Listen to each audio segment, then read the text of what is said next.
Well, it is clear how unclear it is right now. Wildfires burning in Idaho and in Oregon are smothering parts of the gem state with smoke. And there's no immediate promise of relief. The haze is being driven by fires like the Fox, Big Tartar, and Big Grass fires. And right here, our air is among the worst in the nation. You can feel the smoke with every breath, although health experts would tell you you really shouldn't be taking that deep breath at all. Some of us have the luxury of shutting the door, working inside a studio or an office. But for many in Idaho, to get the job done, you have to go outdoors. And while the smoke isn't good for anyone, the people breathing it the most often have the fewest protections. Cooper Morgan looks at what rights outdoor workers have and where those protections fall short. It looks like something out of a movie. But unlike a movie, there's no pausing the flow of agriculture. I think Idaho lacks very basic protections for our farm workers and field workers from heat and smoke. Eddie Melendrez hears it from farm workers daily. It's very difficult to be out here for long periods of time, for 8-hour plus days. It's very difficult. Melendrez is with the Idaho Organization of Resource Councils, a nonprofit promoting the safety of frontline, directly impacted and farm working communities. I feel like it's our duty to be out here and serving our essential workers as some of these protections are not provided. Across the West, some states have decided workers deserve more than a suggestion. According to the Center for Disease Control, Oregon, Washington, and California have permanent on-the-job rules for wildfire smoke. So what I see is a very drastic change from the Idaho side and the Oregon side.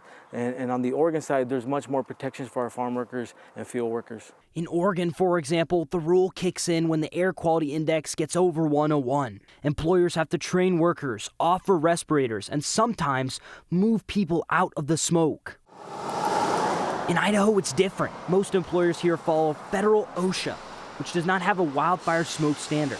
Instead, OSHA says it relies on general workplace safety rules and says employers are required to assess conditions and decide if masks or other protective gear are appropriate. That means there's no specific federal AQI cutoff, no specific wildfire smoke rule for providing extra brakes or respirators. There are recommendations, but not requirements, which is why yesterday we went out and we handed over 40 bandanas away with water, Gatorade, mask, sunscreen, and all the other essential items that folks are asking for.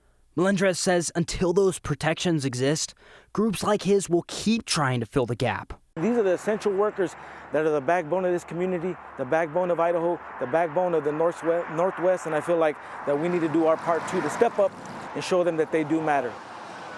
So while Oregon and Washington have specific wildfire smoke rules for workers, Idaho continues to follow federal OSHA guidance instead. And this is the time, right, when farmers, even construction workers, they're kind of at their peak work, right?